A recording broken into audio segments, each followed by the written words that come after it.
हम लोग अपने जीवन में बहुत सारी कहानियाँ ऐसी देखते हैं, ऐसी सुनते हैं जो हम सबकी लाइफ में मिलती जुलती होती हैं। लेकिन आज मैं ऐसी शख्सियत से आप सबको मिलाने जा रही हूँ जिन्होंने अपने जीवन में बहुत सारा संघर्ष किया है और उनकी लाइफ हमसे अलग थी। उनका जीवन कुछ अलग था और उन्होंने अपना वजूद कैसे पाया है। और मैं खासकर ये इंट्रो इसलिए आप लोगों को दे रही हूँ क्योंकि इनसे आप लोगों को बहुत कुछ सीखने को मिलेगा और समाज को एक बहुत बड़ा मैसेज जाएगा। तो कुछ अलग कहानी है उनके जीवन की।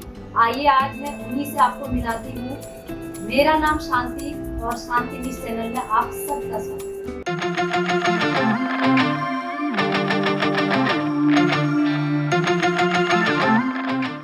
नमस्ते, मेरा नाम है शुभश्री बोस तिवारी। तो आप अपने माता पिता के बारे में बताओ कि बचपन आपका कैसा गुजरा? शुरुआत ऐसी हुई थी कि जब मैं 6 साल की उम्र की थी तब मेरी मम्मी का डेथ हो गया था।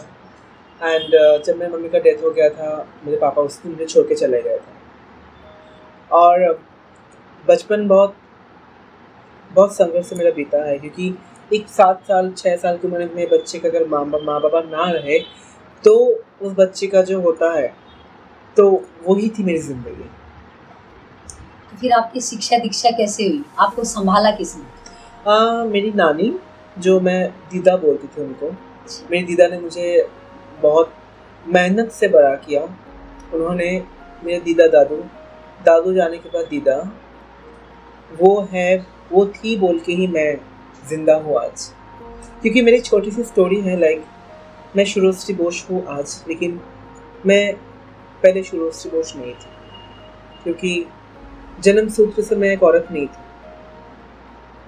जन्म ली थी एक पुरुष शरीर में, लेकिन मेरी आत्मा, मेरी रूह, मेरी अंदर की इंसान एक औरत थी।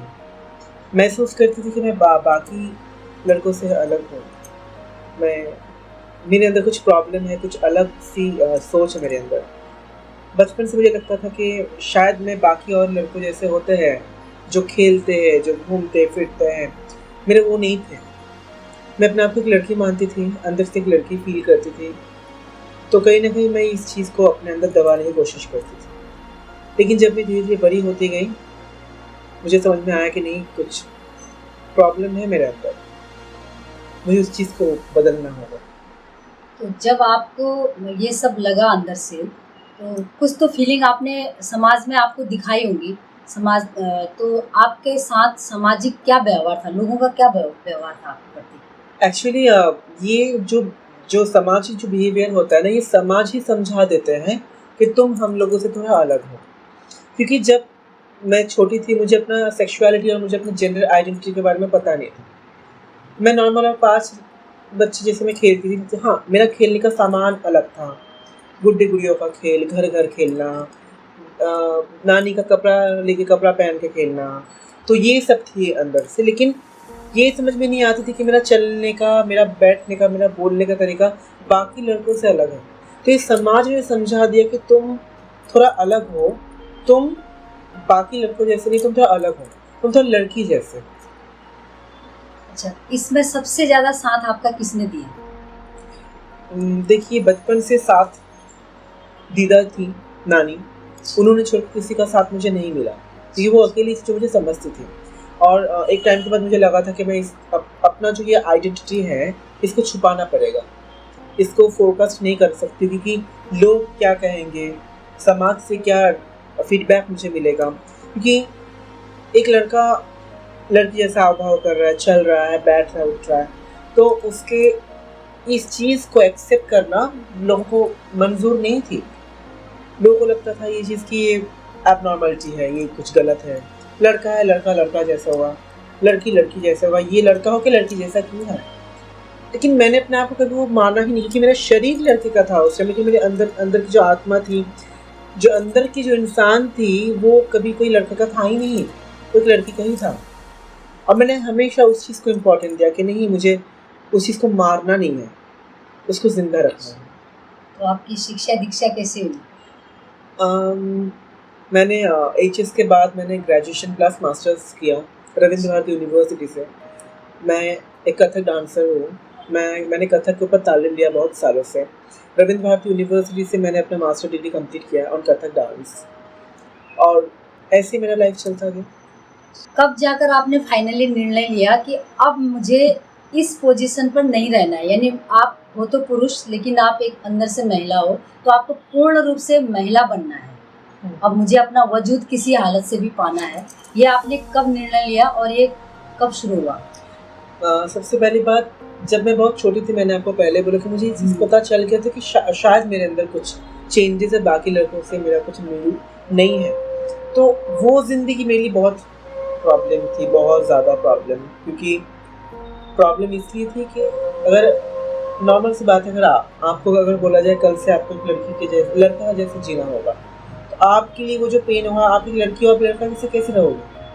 तो वो चीज़ मेरे लिए था। मैं अपने तब मैं समझ सकती थी कि मैं शरीर से एक लड़का हूँ, लेकिन मैं अंदर से एक लड़का नहीं हूँ, मैं एक लड़की हूँ, और मैं अपने अंदर की जो लड़की है उसको मुझे शारीरिक परिवर्तन करना पड़ेगा मुझे, क्योंकि मुझे समाज में चलने के लिए, मुझे समाज के साथ मिल के रहने के लिए, अपना वजूद, अपने एग्जिस्टेंस को प्रूव करने के लिए मुझे अपना शारीरिक परिवर्तन करना ही होगा। मैंने HS के बाद मुझे ये चीज़ के बारे में पता चला। नहीं तो एक टाइम मुझे लगता था अगर गॉड आके मुझे बोले कि तुम क्या चाहते हो, तो I want to be a woman, मुझे ऐसा लगता था, लेकिन ये एक ड्रीम था। लेकिन जब मुझे धीरे धीरे पता चला, मैं बहुत ऐसे लोगों से मिली हूँ जिन्होंने उस टाइम यूनिवर्सिटी के दौरान मेरे बहुत फ्रेंड्स बने जो ट्रांसजेंडर्स थे, जो ट्रांस वुमेन थे, जिन लोगों से मेरी मुलाकात हुई, जिन्होंने अपना शारीरिक परिवर्तन या तो करवा रहे हैं वो प्रोसेस में ही, या तो करवा चुके हैं। तो उनसे मैंने सीखा, उनसे मैंने जाना। तो पहले मुझे विश्वास नहीं हुई थी कि ऐसे हो सकता है क्या। तो फिर जब मैं उनसे मिली, उनसे जानी, तो मुझे लगा कि हाँ, ये शारीरिक परिवर्तन भी हो सकता है। तब मैंने अपने मास्टर डिग्री कंप्लीट होने के बाद मैंने सोचा कि नहीं, मुझे अब अपना शारीरिक परिवर्तन कर लेना चाहिए। ना संघर्षपूर्ण जीवन होने के बाद भी आपने अपनी लाइफ में बहुत कुछ अचीव किया है, मैं उसके बारे में पहले आपको जानना चाहूँगी आपसे। एक्चुअली बचपन से मैं डांसर रही हूँ, मैं एक कथक डांसर हूँ, मैंने आपको पहले बताया। कथक डांसर, हाँ। तो ये एक बहुत सारा चीज़ मेरे से छूट रही थी, जिसमें मेरे माँ बाप मेरे से छूट गए, मेरे फैमिली वाले मेरे साथ, मेरा कोई फैमिली वाला था नहीं। एक थी सिर्फ मेरी नानी, जो मेरी दीदा है, वही थी, और उन्होंने उनको छोड़ के मुझे और किसी का कोई सपोर्ट मुझे मिला नहीं। हाँ, मेरे टीचर लोग थे जो मुझे सपोर्ट करते थे मेरे डांस के लिए। तो मैं डांस लेके मैं रहती थी, तब मेरा डांस ही सब कुछ था उस टाइम, और मैं डांस करती थी, और मैं रियलिटी शोज़ में भी गई थी। 2009 में मैं जी बांग्ला में डांस में पार्टिसिपेंट रही थी।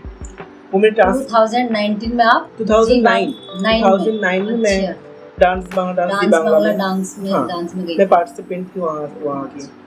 फिर उसके बाद फिर जब मैं बड़ी हुई, जब मैंने अपना पढ़ाई कंप्लीट किया, HS कंप्लीट किया, तब मैं गिनीज वर्ल्ड रिकॉर्ड में भी मेरा नाम हुआ था। अच्छा। मैं ग्रुप में परफॉर्म की थी फॉर गिनीज वर्ल्ड रिकॉर्ड 2012 में।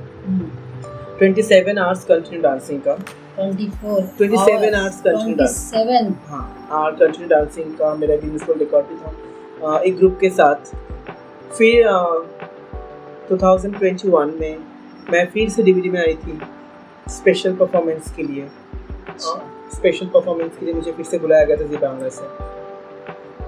ऐसे ही चलता इससे आप जी बांग्ला में गई। हाँ, और आपके नाम गिनीज बुक ऑफ रिकॉर्ड में भी आपका नाम है। हाँ, उस टाइम पे था, मेरे हमारे ग्रुप थे, तो ग्रुप्स के साथ मैंने परफॉर्म भी किया था। आप डांस करती हैं और बचपन से करती हैं डांस, तो ये फाइनेंशियली जो आपका कैसे मैनेज होता था, क्योंकि इसमें तो बहुत सारा खर्च लगता है, उसके बारे में थोड़ा। जैसे दीदा घर भी काम करती थी, और जो आपकी नानी, हाँ, घरों में काम करती थी। हाँ, दीदा घर की काम करती थी, खाना बनाने का काम करती थी, बर्तन झाड़ू पोछा ऐसे काम करके उन्होंने मुझे पढ़ाया लिखा था। अच्छा। तो डांस का शौक मुझे जब मिला, तब मेरे गुरु थे, जो मेरे कुछ गुरु थे, तो उन्होंने मुझसे कोई पैसा नहीं लिया।